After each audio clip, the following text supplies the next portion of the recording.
Well, I mean, without mental again, this should be a snappy show. I'm going to go quick. It's all right. He'll show up probably. Maybe. Are we ready? Yes, we are. Are we ready? Let's do it. Nobody's going to throw bread. No.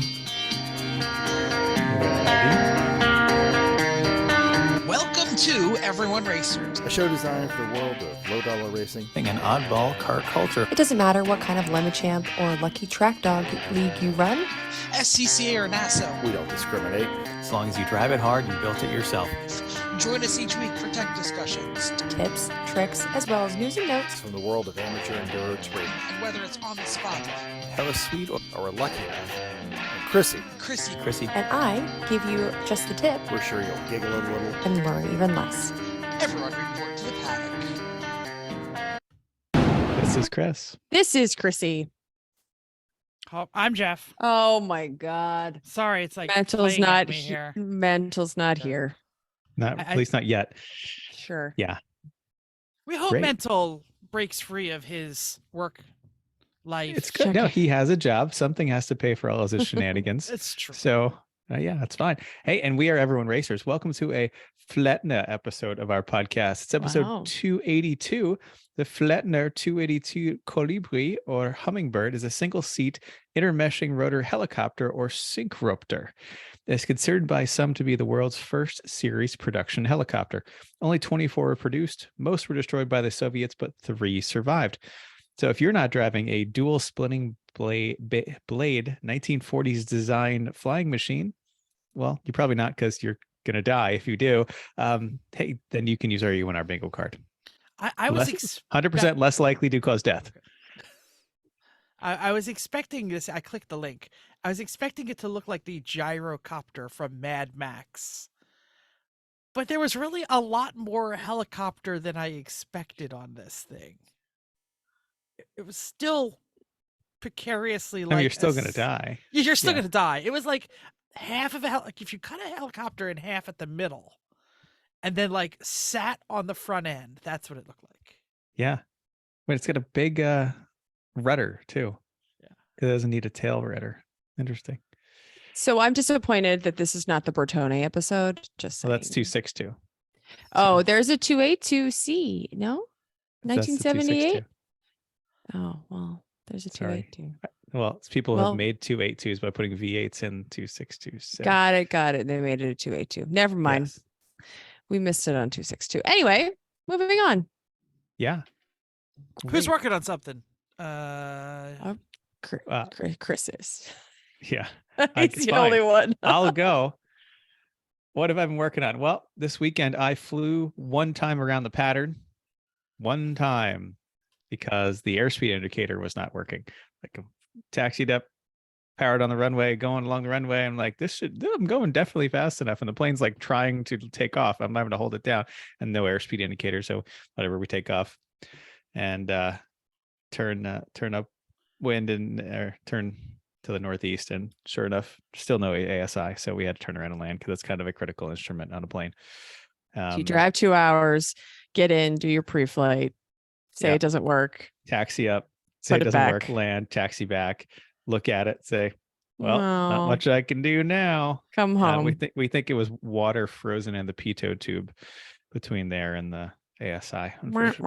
Could you not like get out a hairdryer or? I suggested that. It has to go from the wing, like a couple feet out on the wing, all the way up into the wing, along inside the wing, down into the plane, over to the thing. And like, you can't get to most of it. That's the problem. It's inaccessible inside the wing. Got it. If I could get to the whole thing, then sure, I'll go to Home Depot and buy a torch and I'll make it happen.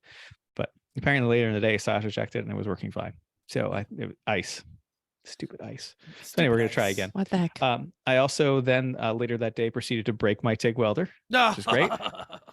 Yep. Which is new out of the box. The box 5 years is not in the box. Yes. The box is not new. It is new out of the box as of recent. So yeah, so it's out of warranty, but it only has of course it is a handful of hours on it. I turned on. I was like, all right, I'm gonna do aluminum. I watched the video on aluminum. I get all my aluminum preps. I'm like, okay, I'm gonna do some practice pieces. Aren't we ready to go? Yay. And I got 4 inches in and it went And then a light came on I'm kind of upset with Eastwood, their manual. Oh, so mad. It doesn't tell you what the warning lights are. There are 3 warning lights. Nowhere in it does it tell you what the warning lights are, even though right above the warning lights is a little like infographic. It's a triangle with an exclamation mark. Like and then hazard book. It's like, so if some of these happens, look at the book. It's like, I'm looking at the book. It never says what the warning lights are. And of course, But- I come home and I say, "Are you sure?" Like, yes, here. Oh. So, but I have been speaking with the folks at Eastwood, and they have been very nice about this so far, trying to help me figure out the diagnosis on my own. But once they've learned that I lived 15 minutes from their HQ, they said, "Oh, well, just call over there." And I did. And I spoke to a nice gentleman there who had already spoken to the tech guy I talked to. And he's like, "Oh, yeah, yep, you got it. Just bring it in. We'll take a look at it. If it's repairable, which it probably is," he said, "it'll be $106 no matter what I have to do to it." So bring That's it in, drop great. it off. We'll have it done probably a week. Yeah, but the problem is this is annoying because we're losing Yeah. 2 weeks worth of time of when Yeah. we were going to do a project, and it delays everything else. Yep. So I was flashing back to an 80s comedian, Richard Lewis, who talked about the worst car he ever owned. He said, "I won't say what it's called, but it rhymes with Magwar."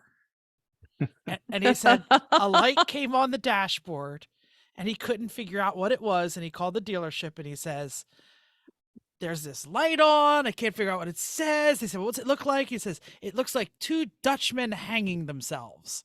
And the guy said, "You need oil," and then hung up the phone. Well, the internet also did not give you any Nothing. Yeah. indication. We said It's a white white light, light. first of 3 warning lights. Nothing. So nobody's ever had this issue. Amazing. Apparently. I like breaking things in ways that no one else has.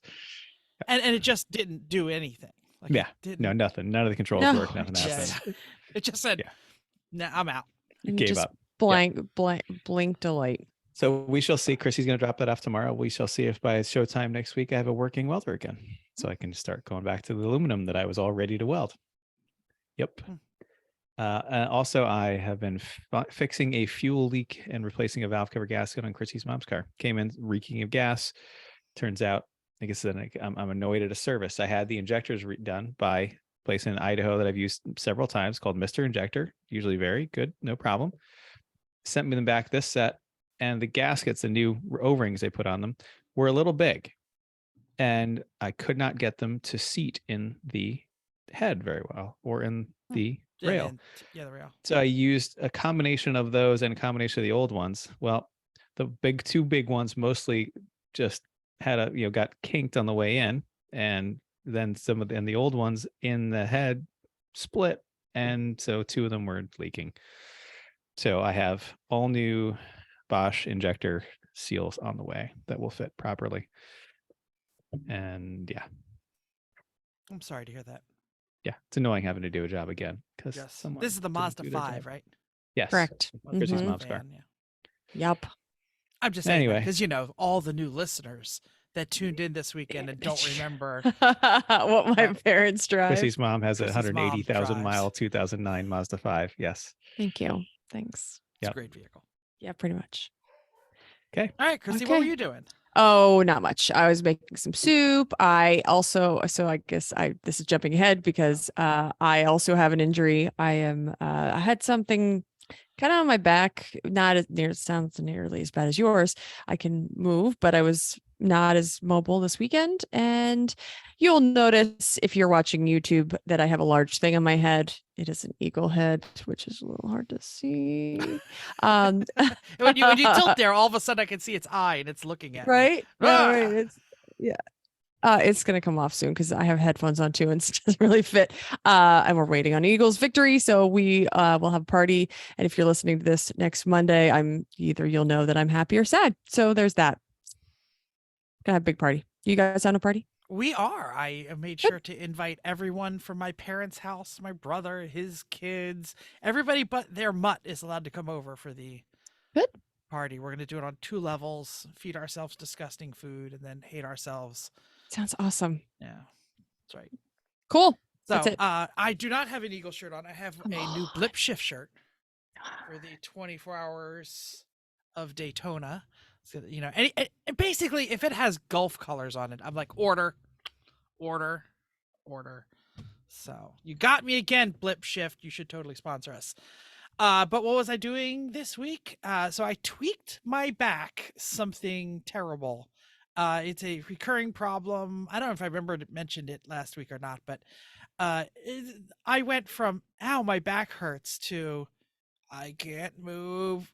This sucks. And I sat on a heating pad for like a week.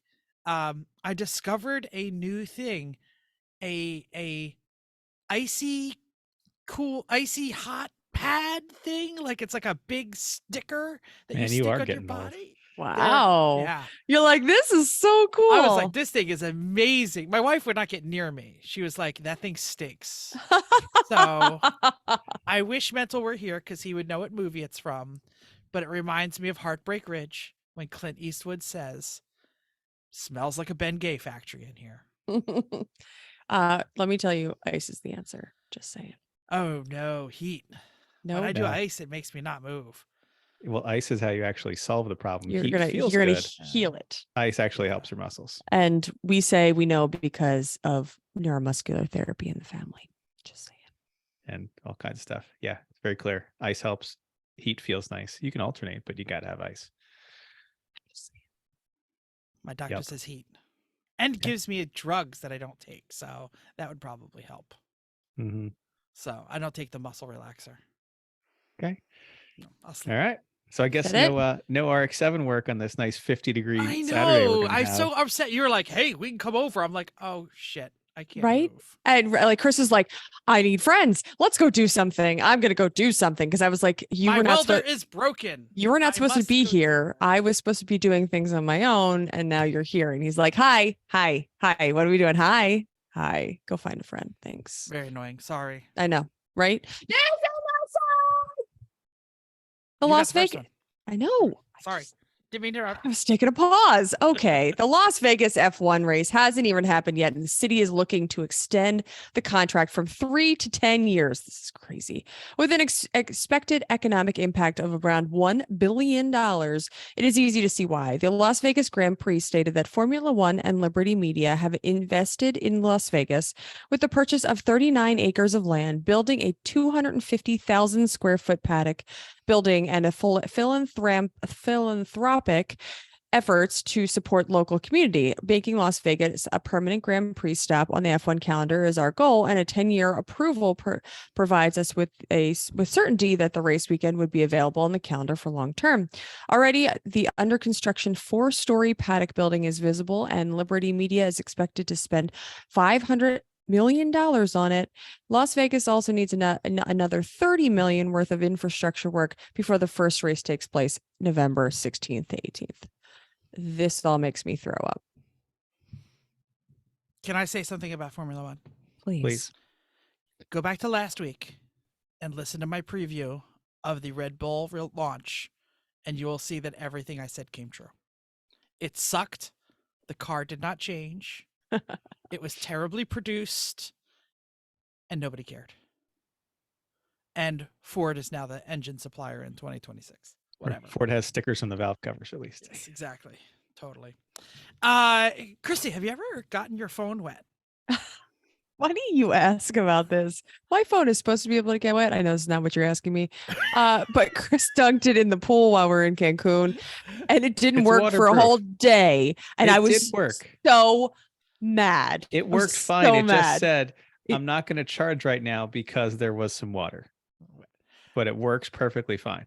Isn't it better that I asked that than brought up the time that our phones all gave each other a social disease at the Yes, E1R that race was a good time in the too. rain? But Yeah, anyway, right. Yeah, in the all puddle, of our no. phones broke because all of our chargers No, got wet. 204. I And I Jim was the and I- first one. Jim and So I had phone clearly- working phones. My phone infected all the other ones. Mhm. It's your Typhoid Mary phone. Exactly. Well, anyway, before your phone was water resistant, the common response to anyone who left their iPhone in the rain was grab it, yank it out, and stick it in rice, right?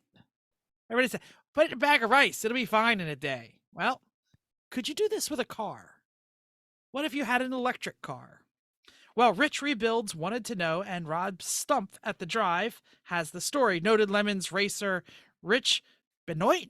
It's Rich Rebuilds. Everybody knows him as Rich Rebuilds.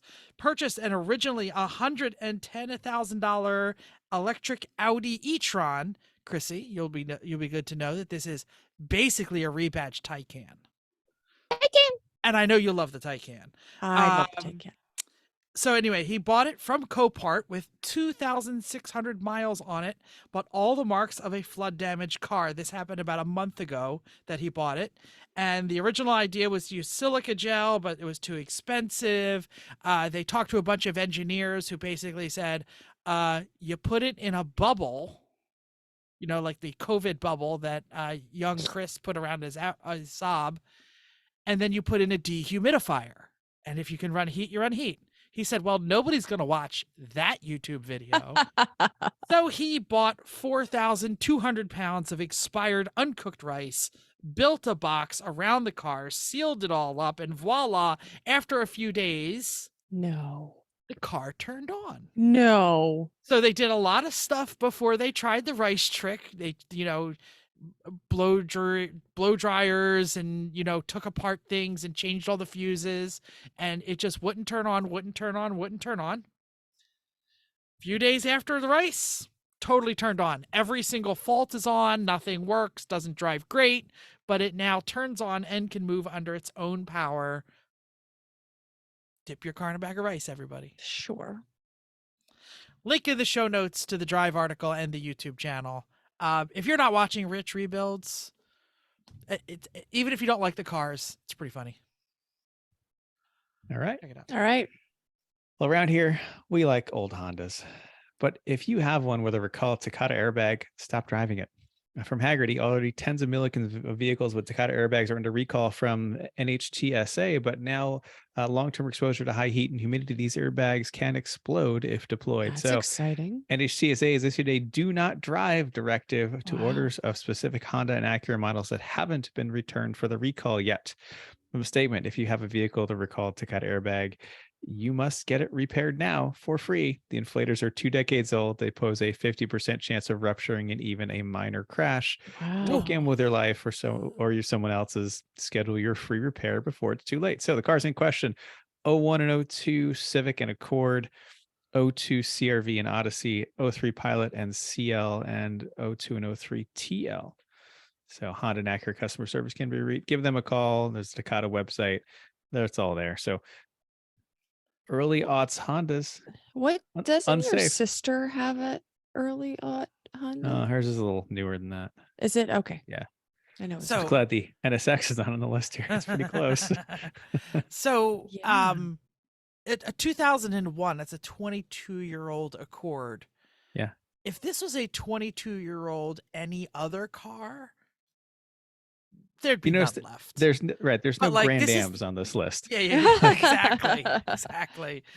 It's like, if it's 23-year-old Camry or a 23-year-old Accord, pretty good chance they're still running.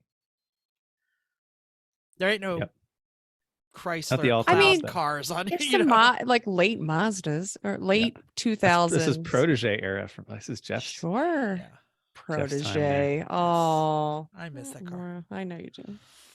All right. well. Here's some early. Can I do some early listener feedback? I know Please we're gonna get to do. listener feedback in a minute, but Joe K. I will hide his last name in case his significant other is listening. She's sent not. us a picture of his new to him. Can someone share it? New to him NA Miata, Please which don't was let your lap- low and sexy on a flat. In flat black with a red hardtop on the back of his tiny little flatbed trailer, fueling up his tow pig at the local Buc-ee's. local. Here comes the picture. Yeah, Buc-ee's. yeah, because you got to have a Buc-ee's. I have no idea from where it Texas Stan. It was in South Carolina. Remember, it was near in South CMP. Carolina? Okay. Yeah. So and his yeah. his This comment is the one was, we had. Was this 2 weeks ago? We had this. I think so, or No. last week. Yeah. Yeah. So This his- is the. That's Go ahead. that's the joke. This is the car we said 2 weeks ago from Racing Jug. Hey, this is a cool car. That's right. So he said, thanks to you and Racing Junk for enabling my poor life choices. Poor life choices. So we had posted this 2 weeks ago. We discussed it briefly. And I asked him, that's awesome. What are you going to do with it? I didn't ask him anything about the details of the car. He says he's going to do track days and it will be an Exoset donor very soon. Poor life choices indeed, Joe. Poorly done, Joe. Poorly done. I think it's fantastic. I think it's Absolutely. fantastic too. Yeah, we talked about it as a great buy, so Oh yeah. you're glad you did it. Yeah. But hey, you know what? Isn't a poor life choice? If you're cruising around Racing Junk for your next decision, we now have a discount code. How exciting is that? What? Cheaper Yep. things. RacingJunk.com Pro Club membership for only $25 a year if you use the code POD23 when signing up. That's half price, people. This You is can't afford crazy. not to buy it. Yeah, That's what I it comes know. down to. If you like sell one thing, yeah. If you It's sell just one thing, you're gonna make great. it up. It's a That's- good deal at $50. It's an awesome deal at 25. what? The code again, POD pod like podcast 23. No for- spaces. No spaces. Yep. POD 23. So no contracts. You can cancel anytime. You'll make us look good. Please go sign up.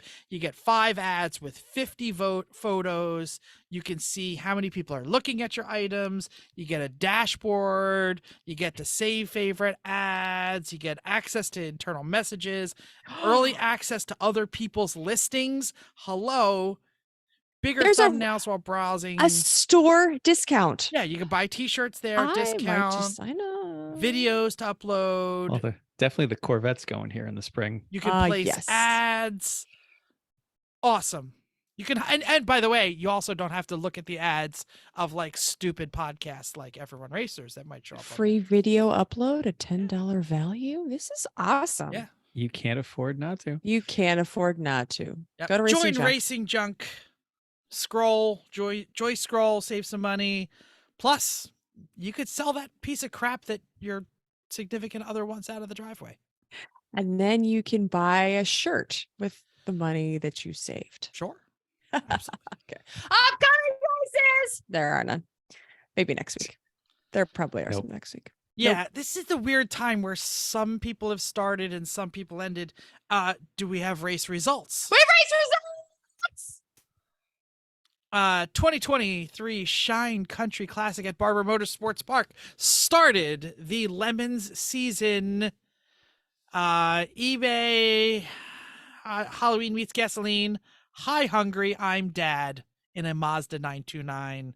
I have no idea what your theme is. I'm so excited. Yet a Mazda 929. Overall Dad winners. jokes. It's a dad joke. Dad theme. joke. Love dad jokes. Come on. Overall winners. Our No. boys, the Oh, yes. Spartan Coronas. Yay. That's Darren's SLK 230. Well done. It's big, Yeah. sexy. Good job. Mhm. They actually kind of trounced them. I don't know if you were watching, but it was. I didn't. Darren's like, oh, I won again. Oh, Yeah, exactly. Okay. Damn, those guys are. And Drew and 2 others that I don't know. Yeah, I think who they are. Mike was one of them, wasn't he? I don't I know. didn't know. didn't The recognize original the. Coronas I guy. saw the picture and I didn't recognize the other 2. Okay. Great. Anything else on this list anybody wants to call out? Yeah. IOE smoking hot flashes in a Mercedes 280 SL. Those are always an IOE contender. Org Choice Turtle Team and a Toyota Tercel. Chrissy? Oh, I got screwed. Went to onset tetanus, which is sad. That was the PV 544. They did a lot of work on it. I think Yes, they did And a motor swap. I don't know. They were doing I think stuff a late clutch at one point. late through the night. Yeah. They were going to make the green. They struggled. They had a hard weekend. It's a shame because that's going to Thunderhill in 2 weeks. Yes, So, I know. And they know. And that's why I think they kept pushing because they Yeah. were trying to get it done. eek. I don't really, some of these I don't care. Judge's Choice went to retro racing in their Volkswagen Beetle. That No, is no. What? Volkswagen Super Oh, Beetle. super. Yes. Exclamation point. Super exclamation point. That is Johan. I'm pretty sure they were And retro. Steve and the other guys. So, but yeah. no, hold on. I'm trying to tell you the story. I'm pretty sure Steve was in the Big Bird costume, and because they were retro racing, Johan was dressed in retro clothes and Steve was in Big Bird. I'm pretty sure. Sounds about right. Steve R. Steve? No, No, no, no. no, no. That the team, Johan and Steve. Johan Steve. Johan Steve. Thank you. Yes, Yes. yes. Yeah, Yep. our Steve was judging, correct? Steve the dishwashing fairy. I don't Yeah, I don't know. think Either way. so. Either way, Heroic- big sexy. Congratulations Yeah. on another win. Couple more. Heroic Fix, Little Enos Racing in a Ford Tempo. I mean, anytime someone's racing a Ford Tempo, you have to Good just job. golf clap to you, fine people. So easy, Floridians can do it. Went to bar racing in a Corolla. Class C winners, 2 wrongs make 1 right in a Fiero. Class B winners are the Flying Blurritos in a Camaro, which they spelled wrong with an A. 2 A's. Camaro. Yeah, it's got to be Camaro with an E. Camaro. Yeah, Come on, you got to put duh. 2 O's in there. Yeah, it's with a Camaro. Manuel transmission and everything. Yeah, exactly. Well, the final race of the Champ Car season happened last week. I have no idea who won because they were posting all of the season-ending winners, and the Mazda Champ Car Challenge was won by some friends of yours, Chris. Tyler Stank, please take note, and everybody, congrats to Hong North Racing in their MX-3. There is a Mazda contingency. So they, being the highest finishing Mazda in the series, took home $1,500 extra bucks. What is that? A Mazda contingency? Yeah. Mazda Huh? gives money to amateur racers if they win. Huh. Who knew? Yeah, we You have have to to, show. you have to sign up for it and stuff, but Yeah. sure. So we have to show it so Tyler can see their car and get a little wet in the pants, I think. There And it goes. he knows about this car. Does he? I mean, Okay. yeah, this car, they have been working on this for years and years and years and years, and That- they all drive the wheels off of it, and they do a great job. That is a dead sexy looking little Mazda egg. Yep. Great photo. Absolutely. So yeah, congrats, Hong North and all the other winners. So, in response to our last show about personal safety limits on Facebook, Tyler said, I like this discussion. Like Chris said, I have my personal minima written down regarding when I'll get an airplane, but never did that for racing. And a couple of times I've seen yellow flags on cars and not even said anything because I already paid my money to race it. And every time I regret doing it because my whole career as a pilot is based on not letting things like having already spent money influence my decisions regarding safety.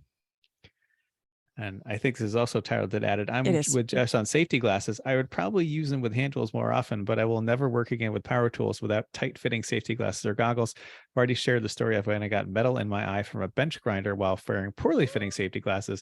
And I don't ever want to experience that again. I don't like I should say my safety glasses are usually not tight fitting. I wear whatever I can get. Yep. They're Johnny There's Apple's seed, whatever, wherever they're sitting. They're always within. Oh, these are some really scratched ones. But I just wear like the Don't need to see $2 Lowe's ones. specials, Mhm. whatever I find. can buy. Yeah. And They're lastly, terrible. They're going in the trash. or Yeah, they're right. going in that pile of crap on the side of your desk. Which is that's There the you go. pre-trash. I threw them right out. I'm Jeff's gonna got a throw lot of- them out when He's I got a lot get there. of pre-trash piles around. They're not trash yet, but they're gonna be. All right, and a shout out to Carlton S, who posted a video of promptly removing the guard that it comes with on his brand new angle grinder, and then promptly asking for OSHA to come and find him. He was kidding. Thanks for the vid. That was fun. I didn't see that. Where was that? Was that on? It was on Instagram? YouTube. Yeah, On YouTube comment. yeah, on YouTube Yep. comment. YouTube comment. That was Okay. awesome. I'll have to go check that out. Thank you, Carlton. You know who you never know- tempts OSHA? I like that one. That's good. Chrissy's mom. Nope. Do you have something? No. That's all. Never tempts OSHA. Jeff, do you want to add one? I was gonna say, you know who always comments on our YouTube videos? She does not. I know. Yeah. He listens to the audio pod. Yeah, they're probably listening to it now, actually. Not this one, but previous Hi, one. Chrissy's mom. Hi, Mom. I hope your Mazda doesn't smell like gas anymore. Oh goodness, they woke up with headaches, and it was a lot A because it small was in their amount of gas makes a very big smell when it's in a Yes, confined yes. space.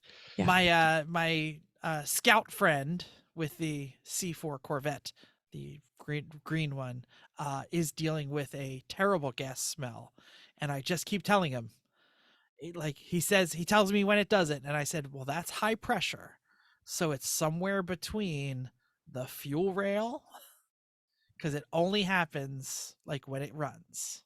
Doesn't happen before it runs, And not when it's parked. and not when it's parked. Mm, When it's parked, you walk up to it, you smell nothing. You start mm. it up and you instantly start smelling gas. Yeah, this I'm one like, was smells all the time. it's between the pressure regulator, the fuel rail, and the tank.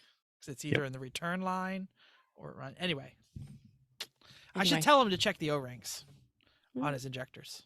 Yeah, especially if they're from the 90s or 80s, that's quite possible they are just dried out and cracked and broken. Anyway, cool. Should we get to our main topic? Yeah. I came up with this one, and I came up with this one because it's something that I don't always do. We were having a discussion in the office, and I said, well, that's future Jeff's problem, because I love, like Homer Simpson, setting up my future self for problems of your own making. But we really shouldn't be doing that. Yeah, we really look around. But we really shouldn't be doing that when we're doing racing stuff.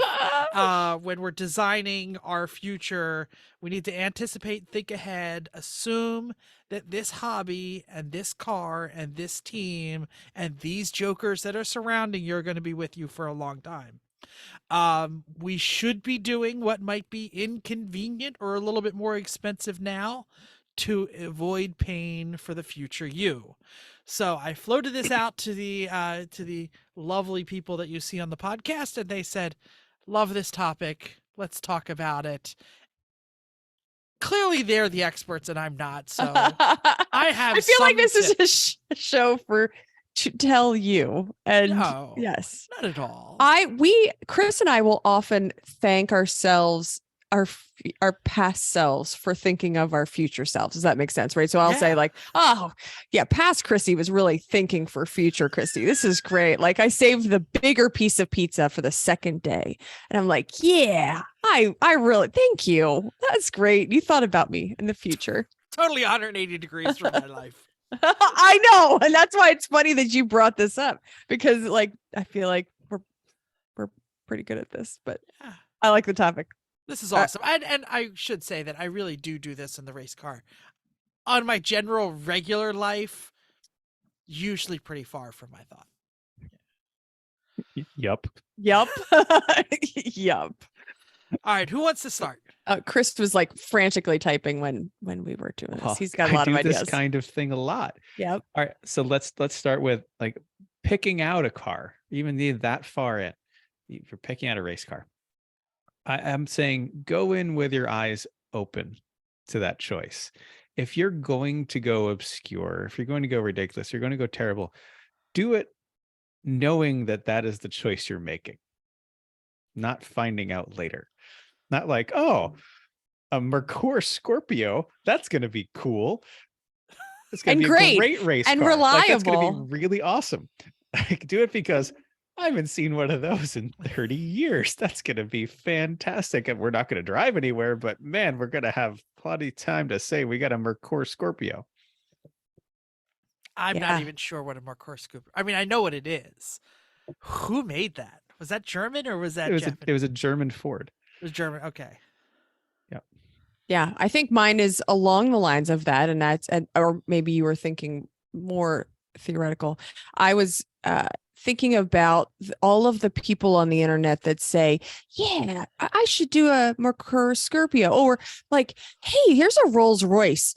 We should do a Rolls Royce. And half the people say, yeah, it's already been done. 3 p.m.'s already done that. And other people for Rolls Royce. And people have done it the one way and then another way. And just getting more information, I think, to make a better plan of what is your plan. I mean, this goes back to so many times of what we talk about in many of other shows. What's your goal? Like, figure out what, if you want to have a really good time or you don't want to have a good time and you want to just struggle and go for that IOE, then know what your plan is. So kind of along the same lines as what Chris was thinking. I've got a couple thoughts on car selection, and One is, again, if we're talking about long term, if you're new to this, if you're looking at a new car, if you're trying to decide between car A and car B, small and light is going to make your life so much better in the future. The consumables, the tires, the brakes, the parts are different because, but like you could get a smaller trailer and you can have a smaller truck and like you can there's a lot of different things you can do if your car is not so gosh darn big.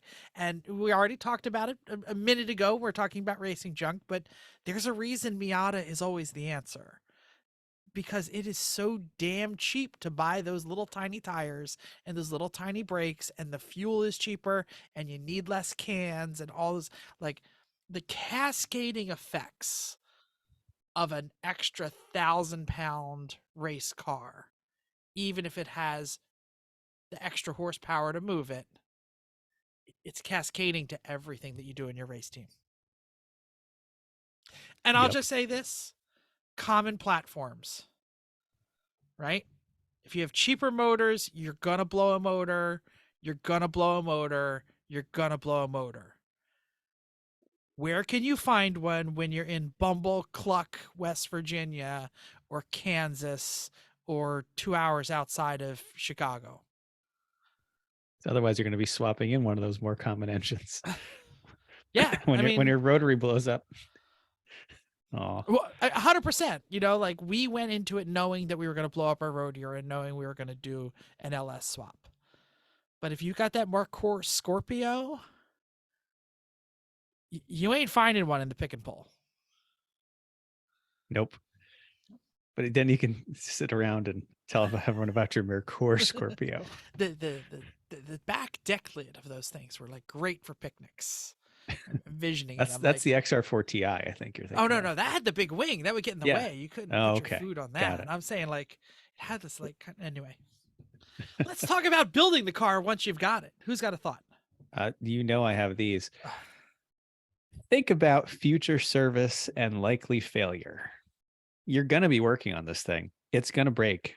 Are you putting it together in a way that you can take it apart again without deconstructing it like terribly? Or is it going to take you a long time? Is it possible to build it in a way that you can work on it again? An example, like we put the splitter and front end of the Civic, went to a lot of effort to try to make it removable with only the minimum number of bolts and still be secure. I've seen some people may attach it and it's like to the whole front end, and it's going to take an hour to do all those front end parts off.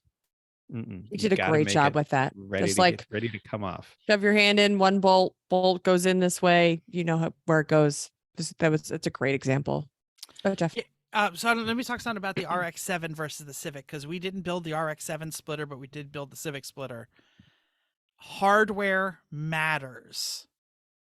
Have the same hardware so you can pull that splitter with one wrench.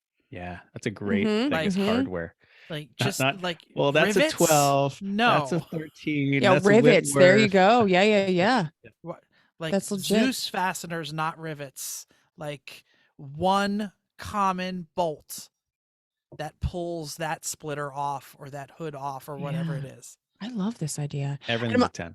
I'm also thinking of the, I also hated these, and that's why they're giving me nightmares. The side skirts on the Honda, when the Honda was too low, but you had to get under the car and pull. Yes. It cut right here. Cut your arm. But they all came up with like quick disconnects. Like, you had the little. Yes, and then they never went back on because they were so annoying, and we were always the ones that were sticking our hands under there because Chris was in the car and he says, "Get under there fast," and so you would scrape your arm all the way under. That was because the car was too low, but at least it had quick disconnects on it. And as soon as we disconnected them, we decided we're never putting them back on again. But the idea was there. I think we lost them. I think that was usually what happened. Yeah, it was always like, we only have 4. We need 9. Right. Yeah. Which we'll get to that later.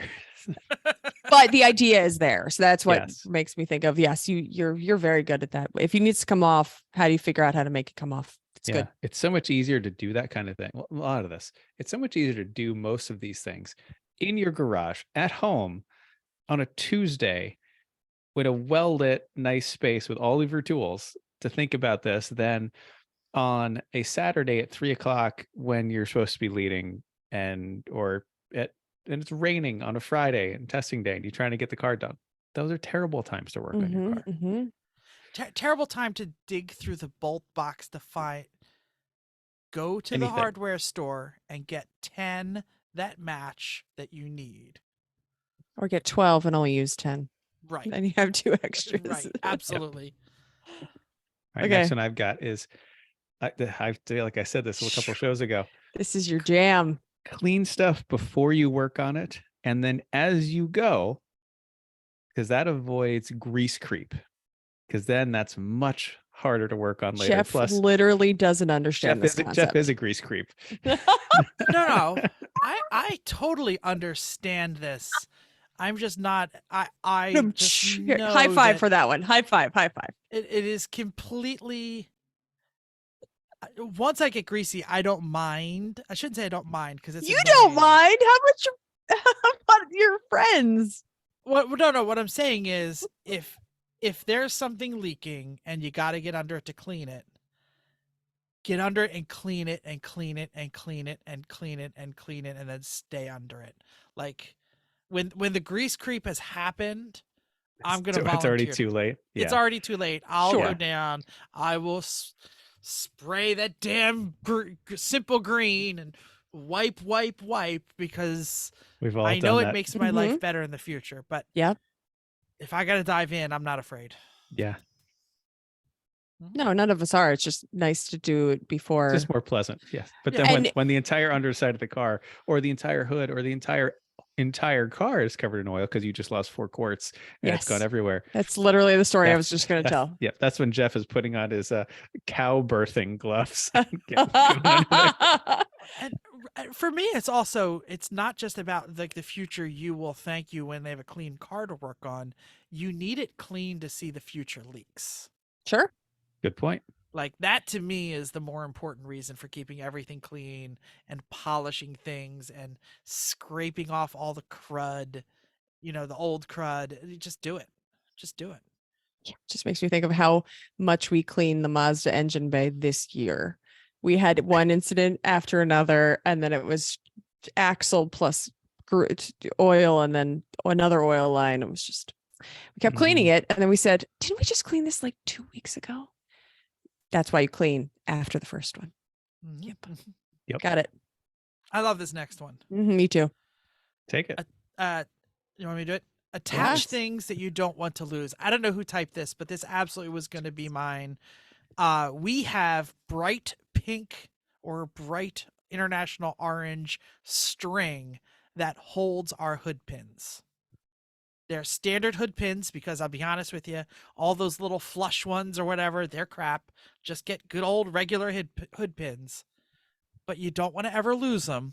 So put a little piece of string, or if you have the little wire, Not little, like make it like giant. yeah, I love the pretty giant big. piece of string because the little wire that makes them dangle like 5 inches from the hood pin are great, but you can't really see whether it's on or off from a distance. That giant pink string you can see from across the paddock if it's dragging on the ground. So future proof all these things. We attach our key, like if we have an ignition key, we attach it to the cutoff switch key. If we have, if we have pins for fire bottles, they don't go anywhere. They're attached with a piece of string so that you can look in the trunk and see it there, sitting there. It doesn't walk away if you tie a string to it. Yep. Okay. Yeah, those are all the examples we were thinking of. It's worth it. And it doesn't have to be like fancy string. Ours, you just I have a buy little- like a big giant ball of it again at the Home Depot or Lowe's and Mhm. just always have it. Go ahead. You wrote it. Still, I've read a lot of these, but you guys can take some of them. Okay. Use the best quality parts you can most of the time. Not all the time, most of the time. And specifically avoid the economy grade. Like, when you're at Rock Auto, that's the first one that comes up. Just just check that away. No, do not care. Go for the good ones, because the difference in price and the parts usually is so much less than the hassle of doing it again. So much I less. feel like so how does one know that? How do you, besides the first one, okay, I can check off the $2 one and all of the rest of them are 10 or 15 or 20, right? Like whatever it may be. Well, how do you know? Well, they give you categories usually, like, they'll have economy, daily driver, heavy duty, high performance, things like that. Go to the heavy duty, high performance if you can. Go Especially to all for those things. endurance racing, but yeah, well, even for the street car, like I don't want stuff to break in, tomorrow. Neither do I. In your car, right? Nope. So buy the good stuff. Okay. If you can find something that some company that is making it that is an OEM supplier, that means they make stuff for the manufacturers. An example is a company called Lemforder makes control arms and ball joints and whatnot for Mercedes and BMW and things like that. Or if you're buying spark plugs, buy NGKs usually, because they're usually the OEM supplier for a lot of stuff. For your Asian cars, sure. Sure. Well, no, even like the Cadillac, the OEM spark plug is an NGK. Cool. So try to find the ones that are OEM suppliers. Like Delphi is often an OEM supplier. I was going to say Delphi, Bosch. Yeah. Denso is for Toyotas, right? Find the one that is the OEM supplier and use that. If it's, not that kind of thing, try just, ask around, or what's a good brand for that thing. Like brakes, get the, Raybestos makes a million different compounds. Well, you know what? You can call Raybestos and say, here's what I'm doing with my car. Which pad do you recommend for it? And it's not going to be the $8 R-line pads, but for example, the specialty truck pads that we all run. Love them on the tow pig. Right. They're amazing. And they're like $40. Okay. I am a bit of a brand snob. If I have a brand that works, I'll go back to it again and again and again. Yeah. And I will pay a few dollars extra, and I don't always know what the OEM brand is, but like if there's a Timken bearing, that's the one I'm buying. Yeah, and we'll ask around for people that you've done this long enough to know what might be the good one. Like you're right, Timken is good for bearings. I also like SKF and National, but sometimes it's the same part in different boxes. Like you buy a Timken bearing for the Mazda, it's a Koyo Japan bearing. Yeah. So I think that's good stuff. Yeah, just otherwise it's so terrible to do it again because you got a crappy part. Get the good one. Love that. Unless it's, BFE nowhere. Well, yeah, I mean, sometimes that's all you can get. Sometimes you get what you get, and you don't get upset. I mean, that happens. I think it happened with the 300Z, the bearings. We could not find good bearings for it. Yep. All right. Anyway, other race prepping tips. I love Maybe these less things. Car prep, more race prep. Some of them, yeah, but they're race prep. Make as much food and everything that you can, prep it ahead of time. One of the really good examples was for a while I was bringing a whole pile of eggs, probably in their case, to the track and mixing them in a bowl. And Jeff said, why don't you just break them at home, mix them, and then bring them in a container? And I was like, ta-da. That's a hiking camping. Yeah, right. So these are the kind of things that are just like, okay, do it. It's a lot easier when you wake up, you're still trying to make pancakes from scratch. Let's just pour some eggs in rather than try to actually break them, measure things. Like, just don't do that at the track because there's so much else going on. Take that away from the prep and work that you need to do. So I think there's a lot of, we've talked about prep and food and, make been freezer. a long time. We did a whole show. Let's bring it back. We should bring it back. Sure. Let's do it. Cause then you can get some good ideas for upcoming races. So yeah, we do that a lot. We make our meals ahead of time. We freeze a lot of things. And most of the times they can be frozen. We think at least 2-3 weeks ahead. So get it done while you're still trying to build the car and then it's done, ready to go before race weekend. So even stuff like park cooking the bacon makes it really easy to just freshen it up in the morning, and it cooks more evenly and it works really nicely. And somebody can throw that on and we're cooking that while we're prepping the pancakes or whatever else we're cooking. So yeah, no, there's a lot of things. We can bring that topic back just to refresh you, but bacon prep as much as it's a good March topic before we heading to pit race. Sounds Get good. everyone refreshed on that. Great. Good. Good. Okay. I'm going to say next in race prepping tips, bring prepared complete assemblies of parts. An example I'll use is a steering knuckle. How many times have we had anything in the steering knuckle go, or bearing go, or, lug bolt snap off, whatever it is? All right, just put a new one on. Yeah. Takes Mm-hmm. half an hour. We're done. That's going slowly, like no problem. You've saved our races. You've saved other people's races. You have. I think I saw this in like Ford versus Ferrari, right? Isn't that why they won? Yeah. Like, it's just so much easier to do that. And then, then you've got all your spares done. You're not searching around to find a dumpster to press a bearing into with a floor jack. Not that I've done anything like that. I was going to say RV. RV. Yeah, RV. Yeah. That's our favorite. Well, when I couldn't find a good RV, I found a 20-yard dumpster. Okay. Okay. Hope it was full. Yeah, it was empty, and I was lifting up the side of the dumpster as I was doing it. Yeah. So yeah, but it's so much easier. Just have it ready. Yeah. There you go. So much like press it at home with a press, or go find something heavy. Like that's just, by the time you've wasted so much time and effort.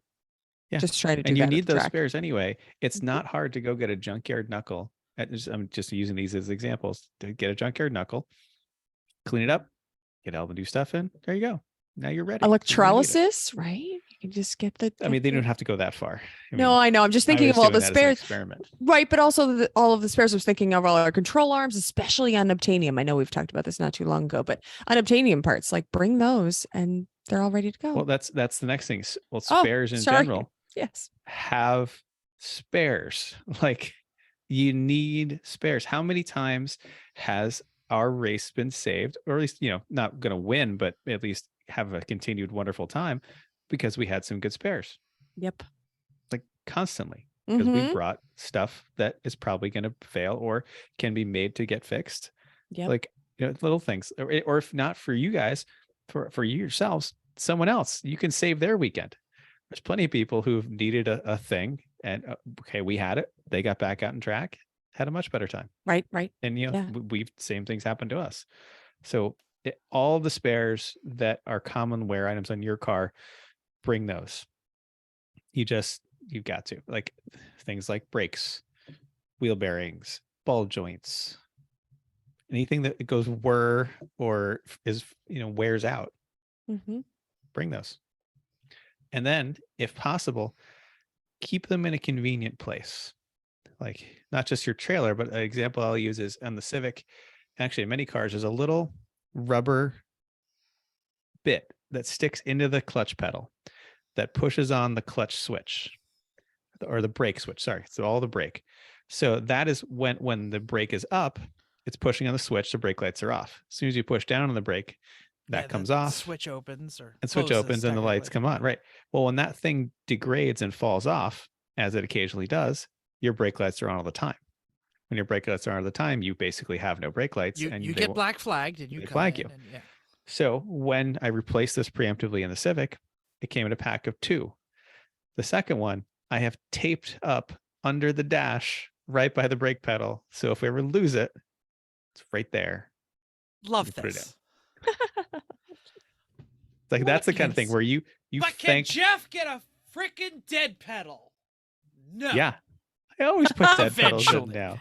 Yes, you do now because two out of 4 people, right? I've never heard so much meowing in my life. Some people meow more than others, meow, and then meow, meow, it's easier for Sign you. Me up! I am the meower. I'm right behind you, so that's the problem. Is that you too? I had to wait. Man, where's my dead pedal? Where's my dead pedal? Just like a dead pedal. Yeah. Goodness. Anyway, but keep them where you can get them. That's all. If you can keep it near where it's going to fail, even, and it's safe to do so, even better. This is just like the rope on the pin, the hood pin, or the key. Yeah. Or the key, I mean? Yeah. Just you got to leave it there. Just mark it, just tape it, or just make instead of a key, make it a screwdriver. Oh yeah, that's different. But hey, you can a different story. Hey, JB welding screwdrivers into ignition switches is totally an acceptable choice. It worked out. I mean, you don't have to remember a key. It's true. All right. Go ahead. Keep us going here, Jeff. Oh, where are we? I've lost track. Where We're am I? at prep, Oh, I race can go. prepping So- tips. Okay, Chrissy, go for it. Prep for the track. So especially if you're going to a new track, but also chances are you're going to a track that you haven't been into in a year, let's say. So I love track maps. They take time, they take effort, but I really find you can dive into a track, you dive into the details, and then when you get there, you feel like you've studied already. So obviously you need to remember how to get the car back on track, but you remember where things are. So making a track map track map is awesome. I watch video while I'm making the track map. So you push play on the computer while you're looking at the piece of paper and you're saying, well, what does that track look like, and remember the banking, and how does this, where are the candy stripes here, and things like that. So watching the video while you're making track map, really good. And also, especially if you're going to a new place, iRacing. So if you have the opportunity to be able to go for iRacing, to understand and remember where things are and which way the track goes. I think that's really where, because you're sitting in the seat, where does it go? So iRacing is another good one. Yeah, I did not understand the power of iRacing or as a simulator until I used it to learn a new track. And Yeah, it's that's huge. all the difference in the world. I watch videos and I don't know what it is. Maybe I'm just not as visual of a learner, but I could watch a video of a new track and I was like, I still don't know where it goes left or right. I sit in Absolutely. that sim and I get it. Well, also because you have to look that way. Like you have to go and drive it rather With than all your senses. yeah, watching it. And I'm not good at I don't think I'm not learning points and lefts, and I'm learning the lefts and the rights, right, and what a track does and where it will catch you and those things. I think it's a great idea. Mm-hmm.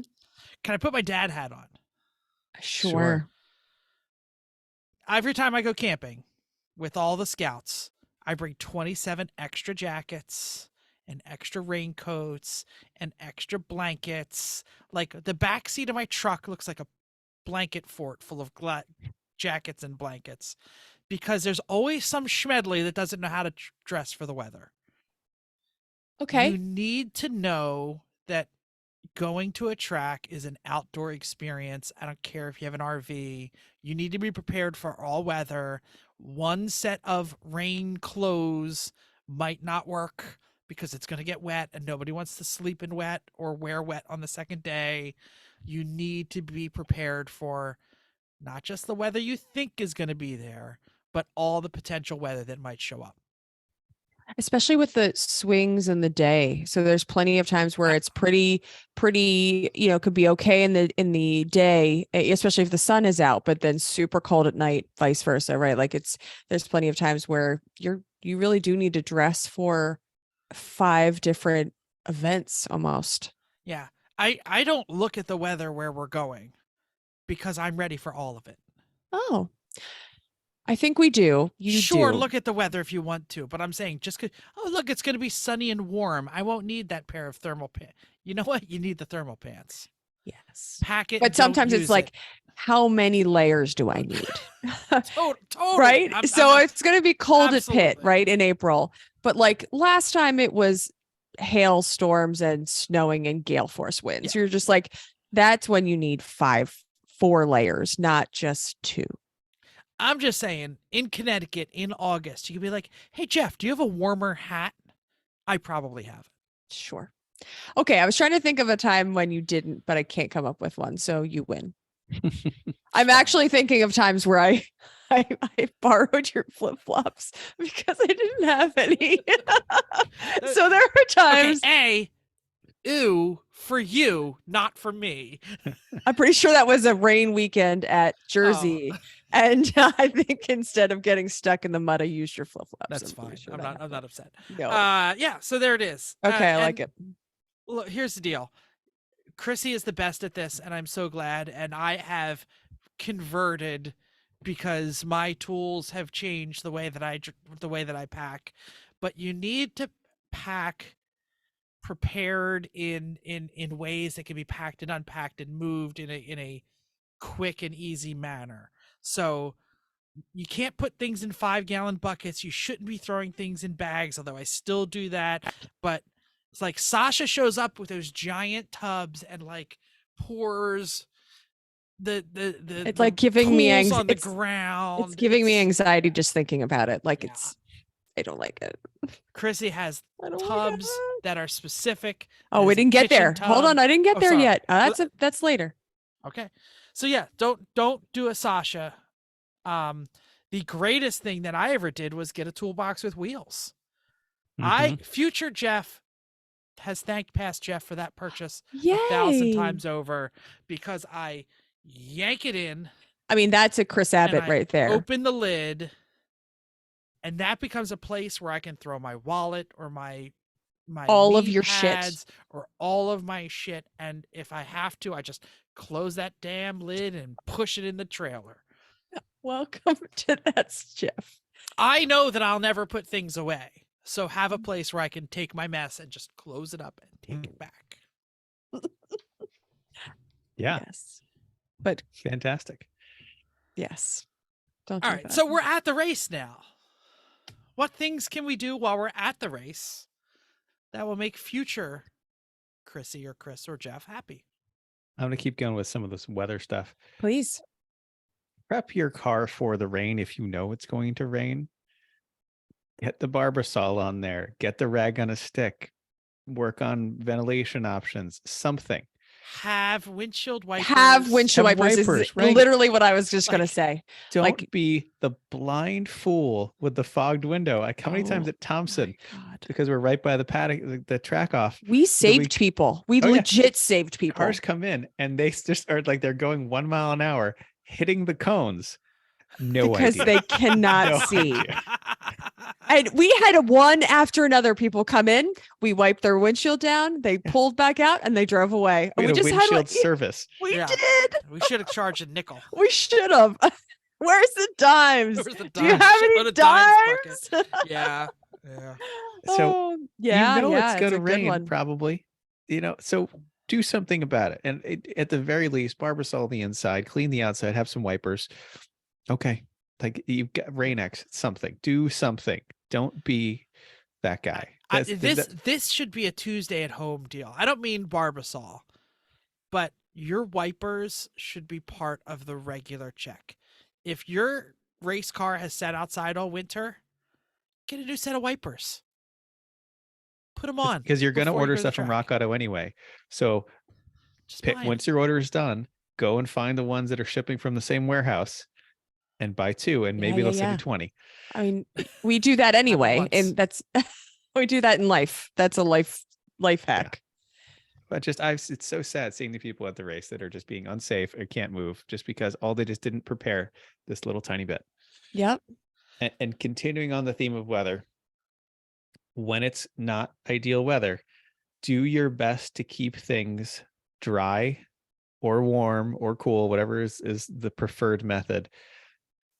And then if they get the other way, do everything you can to get them correct for their next use. Like what? Like what are you talking about? If you're, try not to get your race suit super wet if you can help it. Oh, Sometimes you can't help it, but try not to. If you can wear a garbage bag until right before you go in the car, do it. If you can, if you can put a little deflector on the outside of the car to try to deflect some of the spray out of it, Mm-hmm. do it. Don't just stand out in the rain. Try to stay a little bit dry, because nothing worse than putting on a wet, cold, terrible racing suit. Whatever Right. to think about it. So, Ugh. And there's no dryers. in an admission that will surprise no one, I'm a few pounds heavier than I was previous to COVID. My wife looked at me and said, "When's the last time you bought a new race suit? Is it gonna fit?" Oh no. And I have tried it on. I checked it. No, don't worry, it's still fine. But my race suit, the second I come out of the car, I take it off. Yep. And I don't wrench in it, and I don't hang around in it, and I don't. Partially because I you might two have a sit- very light color suit. Right, but I sit. I might hydrate for a minute. That sucker comes off. I don't Mhm. hang around in my shoes. I take care of my race equipment because future Jeff does not want to buy new race equipment. It's not just race equipment too. It's like your work gloves, the ones Oh. like if that's all you've got, or just like, oh, I only have one sweater this weekend, right? Or I was thinking anything. of like shoes too. So like Yeah. if you know that you're gonna have to be like bring 2 pairs of shoes if you can, or bring boots. 12 if you're Jeff. Well, no, sure, right. But I mean, like if you know it's going to be actual rain and you're gonna have to stomp around in a mud puddle, like Jersey sometimes turns into mud, then if you only have 1 pair of sneakers and they get gross, then then you're just gonna have to wear them. So no, I think there's lots of body part. And future you will thank you for either trying to stay dry or whatever the case may be, or hanging it up or putting a blower on it or any of those having things. that dry pair that doesn't leave the RV. Yeah. Sure. Because you're like, I Totally. got indoor shoes and I got outdoor shoes. Oh, just like my grandmother's house. Like Chris does. Mm-hmm. I have my indoor shoes and my outdoor shoes. I'm for this plan. And I'm the king of chaos. You are the king of chaos. Earl of Jankerton. Yeah. Same thing. I cannot say this when nearly enough. We're at the race. Hydrate, drink before, drink during, drink after, drink a lot after. And I'm talking about water or Gatorade or something like that. And then you drink the booze and then you start drinking water after that. So I am all about making sure that you hydrate because it's very easy to for it to get away from you. So we have water jugs, but at pit race, our paddock was up at the garage and our like the water was at the RV, which was very far away. I found that I did not drink nearly enough water because it wasn't anywhere close and it wasn't convenient. So I think we eventually made that happen, but it took probably a hungover morning for me to realize that I just wasn't drinking enough water because it just wasn't around. So I think have that be somebody's job to like just make sure that water's around. And I'm gonna throw a plug in for a product called Trioral, which they should don't totally mind if I sponsor do. us. Right. It's oral rehydration salts. It's WHO approved stuff for like, if you're in a disaster zone and there's no clean water and they're trying to get you rehydrated, they give you this stuff in water. Damn if this stuff doesn't work amazing. Like if you feel dehydrated, you take this with some water, half an hour later, you feel fine. It's unbelievable. Can I derail us slightly with a TikTok story? Sure. I have discovered a new thing with that. What's that salts again? The Rehydration salts. The rehydration salts. Are you familiar with what a Borg bottle is? No. Okay, learn it on TikTok, everybody. I try not to learn anything on TikTok. Jug of water, like a milk bottle. Got it. Like you buy water. Yep. You pour half of it out. Okay. You put in the hydration salts. Okay. And then you pour in however many ounces of your favorite alcohol. And then you carry that around the music festival or the lake or wherever you are all day. And you take a magic marker and you put a cute name on it, like Borgtastic or whatever. And it's what all the cool kids are drinking when they're doing their day drinking these days. Look it up, Borg. So it's basically using rehydration I have no salts idea. as a mixer. Okay. And it's not good. So we have a lemon and we have a plain, like unflavored. An unflavored is we mix it with a Gatorade because it tastes that bad. I just Googled it. Oh, Blackout Rage Gallon. There's no way that cannot be successful. This sounds like a terrible. Oh God. Oh. Saturday We got is feedback. Fettelborg. Yeah, we're waiting for Mental to mute something. Okay, I think it's better. Okay, it's better. No, it's not. Mm-hmm. No, well, it was just giving a lot of feedback before. That was all. Oh my God. Justin Bieborg. I learned a new thing on TikTok I wanted to share. I think this is these days. an awful idea. Oh Kids God. these Okay. days. Well, you heard Metzel has joined us now live from the Miata. Oh, but now we Good have evening, everything sir. off except everything's It's on. Well, fine. it's dark, it's No. If you nighttime. need it off the drive, it's okay, dude. We want to hear you more than see you. Las Vegas, if I turn on my interior lights, you can't see anything. It's so dimly lit here. Yes. Well, certain parts Okay. are better than others. All right, Metzel, we are doing the helping your future you and the currently one. And I'm troubled that I log into the Helping the Future You and see Jeff picture of homemade booze in a gallon jug. Yes. I don't think that's help future Jeff. But you put the hydration salts in it, so you're less hungover. That's helping your future you. And this is what the TikTok did. You pour half of it out, like the 16 ounces out, so you have room for the alcohol.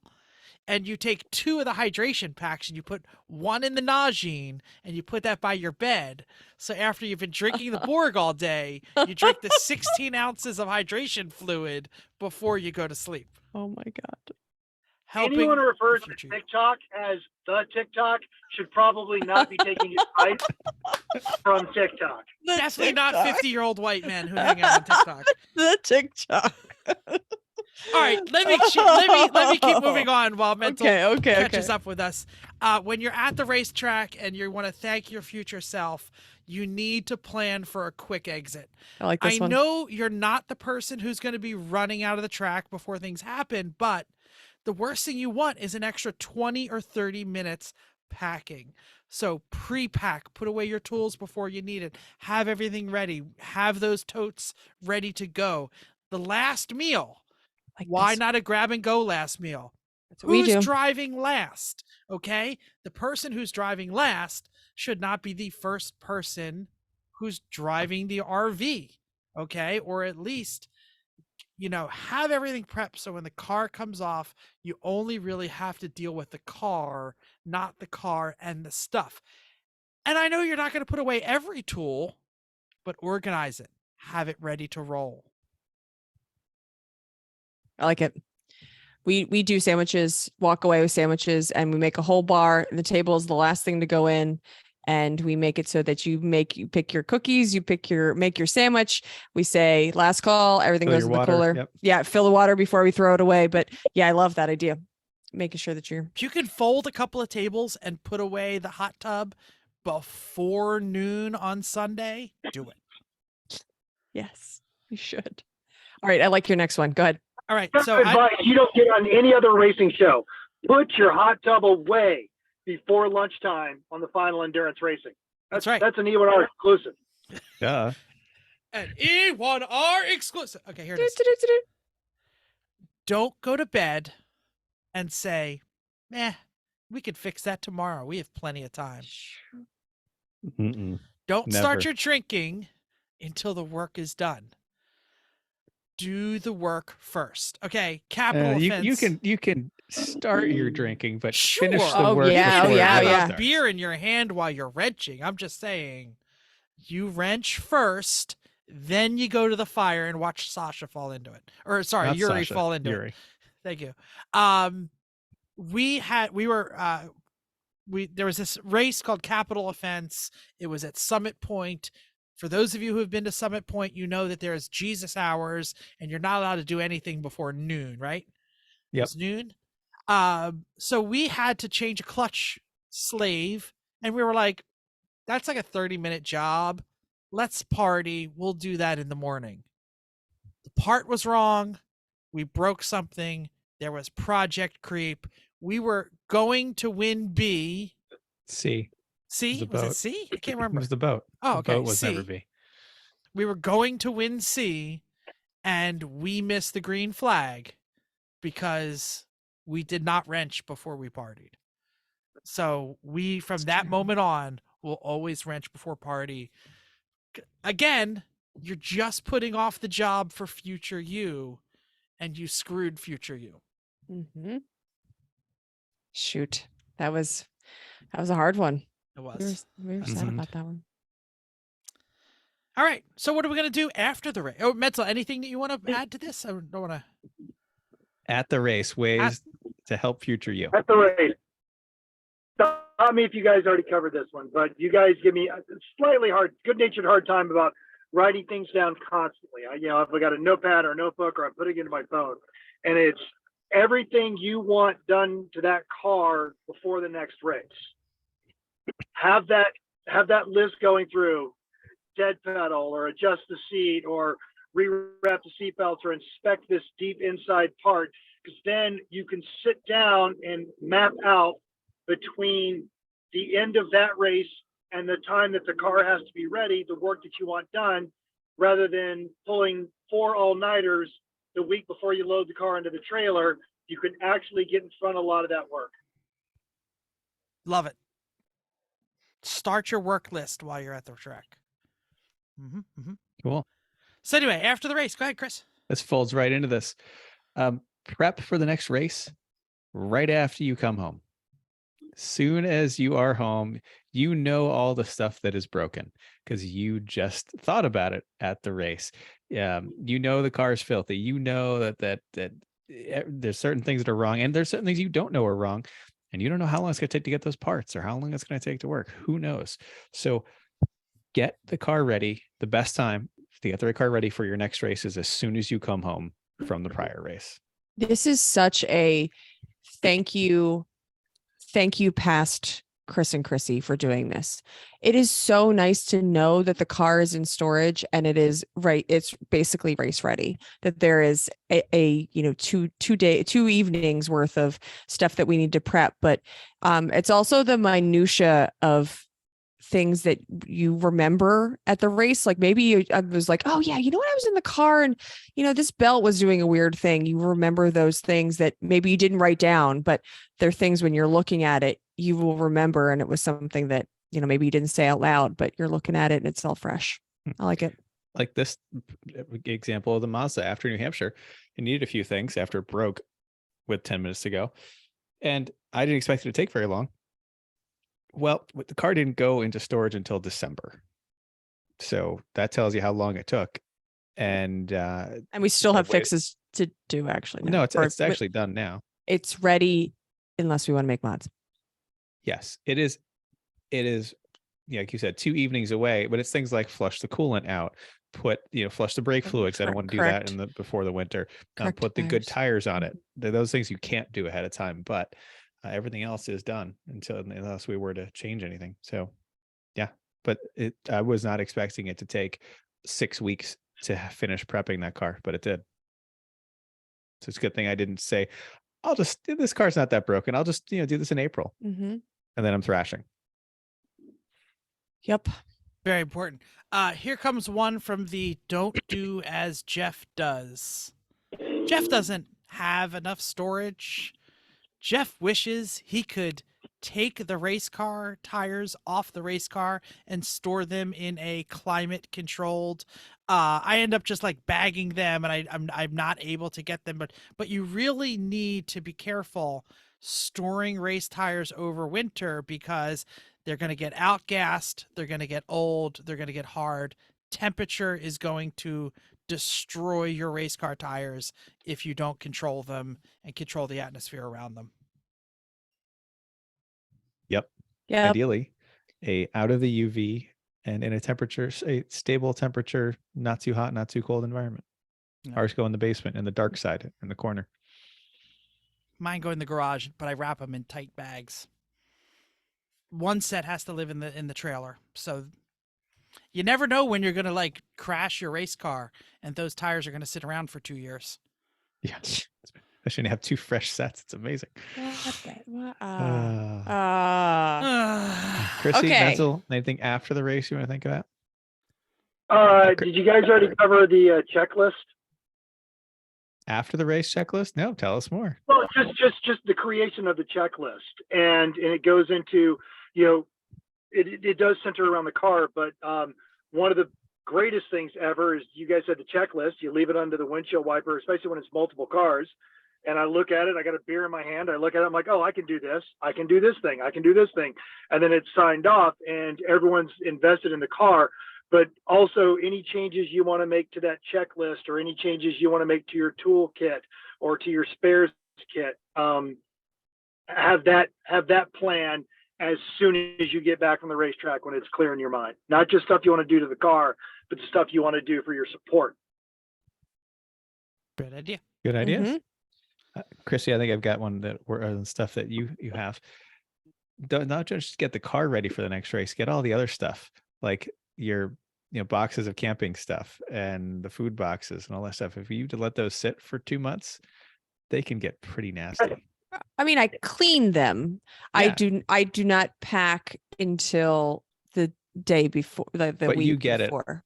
You don't just leave it until Oh no, but months yeah, from now. sure, yeah. I mean, I guess that's a fine answer for after the race. Yeah. We leave everything in the like spare room in the other room, and I unload it, and there's no food that can't live for months in a box or something like that. Yeah. Scrub the cooler when you get home. Oh, yeah. always. Like, I know always. that sounds obvious, Oh, yes, it does. but there are people who don't do it. Ew. Yes. No, we scrub Like everything. they forget. They're like, they open a cooler and they go, "Oh crap, I Oh, forgot no. to scrub it." No, What an it- incredible it- smell you've discovered. Maybe they took everything out of it. Yeah, Maybe, no. they put the cold stuff away, but they open it up and there's like still a half frozen thing of water in it, and they're like, "Oh, Yeah, ours live in the lawn before they just yep." get In the loaded. sun, get them all dry. Yeah, well, I mean, they stay outside until we wash We them. scrub Then them, we yeah. scrub them, but like they don't even come into the house. They just stay in the lawn, and then we wash them, and then we bring them in, and then unload and things like that. But yeah, clean everything out. Just especially from October to April. Oh my God, I can't even imagine. But we definitely think about what's going to last that long, and sometimes it's every other month for us. But yeah, clean everything out. Good one. Yeah, I that's what I just do. So I didn't think anything of it. All right, next category: things you can buy or build to make your future life better. I'm going to say that special tools are worth it for something you do regularly, but it's got to be regularly and to make it worth it. Like an example I will use is I have a special snap-on tool for Honda valve adjustment, and this makes it go so fast. It is unbelievable how much faster it is, and this is something you should be doing regularly on most Hondas, especially if we're racing them. So yeah, buy the special tool if you're gonna use it enough. It's totally worth it. Yep. The good ball joint separator, the Mhm. I was coil thinking of that one. compressor, like these tools are going to make each job easier. But I've only got one to do. Why would I buy? Because you're going to do another one, and then you're Yep. going to do another one, and then you're going to. Yep. And this is a new one for me. Build special purpose items if you can't get what you need. And my example is the new fuel cart we just built. I think that's going to be fantastic. I think it's going to work so much better than just the random plastic radio flyer wagon that we had when Steve's kids outgrew it, that doesn't really fit 4 jugs and the side falls off. Yes. You can And put 3.5 in. Like the fourth one has to go. Like, it's just it's tilted on the other ones, but then again that knocks the side off as you're walking over it, and then Yeah. falls out, and right. And I'm pretty sure I know, like Steve's kids are ready to like move out. Like that flyer Yeah. wagon is really, really old. Yeah. Yeah. That's So great. sometimes you Make just it. have to make something, and you'll thank past you for making you such a nice thing. It's gonna be awesome. Can't wait to use it.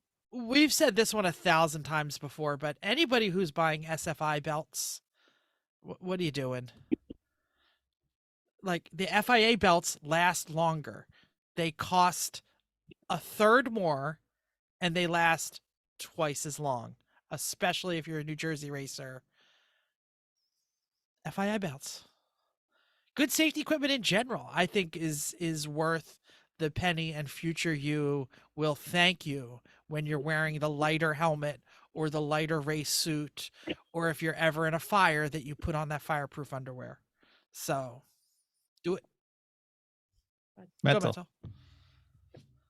And also the more comfortable of stuff, the cool belts that are narrow where they go over your Hans, and then they're wide on your body so they don't pinch, and they pull down really easy, and they're easy to tighten while you're on the straightaway, and they're easy to undo, and they are more expensive, but every time I get into a car with those, I am so thankful.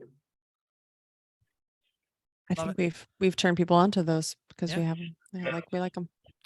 Scudia Borukwa had them in his Instagram, and I said, "Hey, love the G-force pull down belts. Recommended for Totally. everybody." Yep, we do.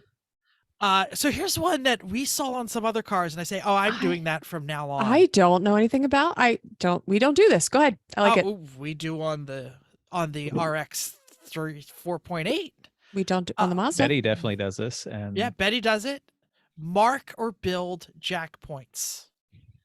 All right. I have a little arrow on the rocker that says this is where the jack point is. That will be really helpful because I'm And pretty sure we do it wrong plenty of times. it's not that. It's why waste time, because you're not going to be the person who's always doing the job. So this is everything. This is label all your spares. This is mark your jack points. If you have 3 different tubs or 4 different boxes of brake pads, like old brake pads, write on the box what's in it. Mark or build that jack point. Make it so you can say on the radio or yelling across the paddock, it's in the trailer, it's in a box, it says new pads. On our Thunderhill car, the BMW E46, we used reflective tape and did triangles at all the jack points around the car. So, because we knew we'd have to be jacking it up at night in the paddock where not necessarily the best light was. We want to be able to find it quickly. And that has saved us multiple times. Mm-hmm. Mm-hmm. Yeah, we should do that. We don't do it. I just wait for Chris to tell me that I did it wrong. I just can't believe after all the times we've jacked our same exact cars up that everyone doesn't know what the jack points are by now. I just wait. It's all. It's wrong. Okay. My car. I know where the jack points are. I still did it wrong. Whatever. All right. Let's Why are mom and dad passively aggressively fighting again?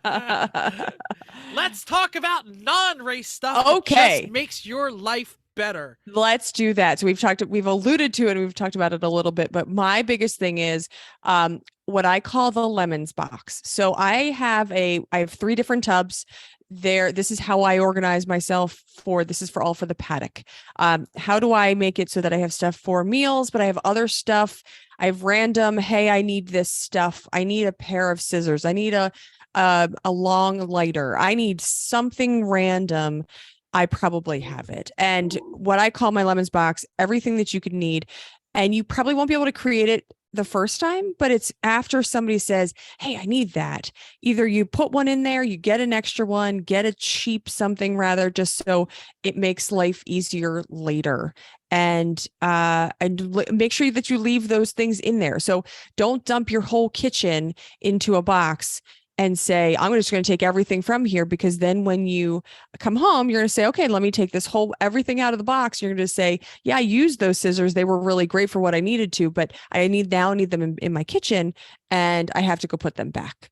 So get the designated pairs, and what you can do is watch my video right here. Oh, it's going to be right up there somewhere. Right up here. So I made a video. It was actually 2 years ago. I dug through all of our videos. And it is how I set up my paddock. I go through all of my coolers. I go through all of my boxes, and some helpful hints on how to do a lot of the food. So watch that. And Mental, we talked about bringing that show back just because it's now time. Yeah, it's been a while. So we cook a lot of new stuff since then. We do. Yeah, we've got a lot of good recipes. We know what works really well. We really oscillate we don't really like to have chili when it's 97 degrees outside. No. And we don't usually have cold cut sandwiches when it's 2 degrees outside. So we really oscillate a lot of our meals, and we split things up. We've got a lot of good ideas, and it's been a while since we talked about that. So watch my video, at least click through it, and I'll show you some of the things that I do. But get yourself a box that's not necessarily the box that you keep in the garage. I keep my stuff separate. Somebody always steals my paper towels. I always bring my own paper towels, and somebody always steals them. But because, of course, the car paper towels are much more necessary than the paddock paper towels. But then when you get pancakes all over yourself and you say, oh, where are the paper towels? I say, I don't know, they're over in the garage because somebody stole them. Anyway, bring your own stuff, leave it in the paddock, and then leave your garage stuff over there. Hashtag triggered. Right? Mic drop. All right. At CMP, when I arrived late, we got up, me, Hamza, and Jim, and we were looking for coffee, and we were looking in Chrissy's, the box and the cooler box, and we were legitimately afraid to disturb certain things. And we had to like put it back in order while we were trying to find just coffee because we did not want to incur the wrath of the Chances organizer. are it was made and all you had to do push the on button. Because It was like 2 hours before anyone got up. I make it the night before, so all you have to do is push the on button. Because it was still future you. Yeah, future you, exactly. Future you. And that was, Making the coffee the night before. Chrissy thinking about future us. She wasn't even thinking about future Chrissy. She was thinking about future other people. Correct. That's how I work. Go ahead, Chris. I've got one is make sure the tow vehicle is the most reliable one you have. Because there is nothing worse than breaking down on your tow. And I'm going to say this goes for your trailer too. Trailer maintenance is important. Yeah, trailer maintenance is and important. this is all that is saving future you from problems is by just doing a little bit to make sure that your tow vehicle and trailer are not your problem that This weekend, is because that's the last thing you need. Jeff, how many times has your trailer broken down? Or I had some shitty trailers. But he has a new trailer now, but it's how many times you've adjusted your trailer brakes or packed your Wheel bearings? Yeah. It's time. It's definitely time. Oh my All goodness. Right. Okay. I have a trailer related future you thing. Okay. Right. If you're building a race team and you're trying to figure out what it's going on and what you're going to do, here's a tip from Jeff. If you have the means, get a bigger trailer. Have room to grow. Well-prepped teams are going to bring a lot of crap. We've already talked about having wheel knuckles and, tubs. You're going to need a bigger trailer than you think. And if you have a Miata and you're like, oh no, it's no big deal. I could just get the little trailer because I have a little Miata and I won't take the tools and I will be very efficient. So I don't need the bigger truck and I don't need this and I don't need this. I don't need this. And then on racingjunk.com, you see that Camaro and you're like, ooh, I could really beat those suckers if I just had V8 power. Oh, but now I need a bigger trailer and a bigger truck and a bigger this and a bigger that. Or you decide to bring a hot tub. Just if you have the means, bigger trailer. I mean, Bruce and Greg's trailer is probably as big as they're allowed to tow. It is that's packed, why they have it. But they have a small car and it is packed to the gills. If you open the doors, stuff falls out. Stuff jumps out, leaps out. It is stuffed. So yes, I think you can test, and it's fairly it's pretty well organized. They've got stuff in boxes Bruce packs it well. He does. Yeah, but it is stuffed. So yeah, I'm all about it. Get a bigger trailer.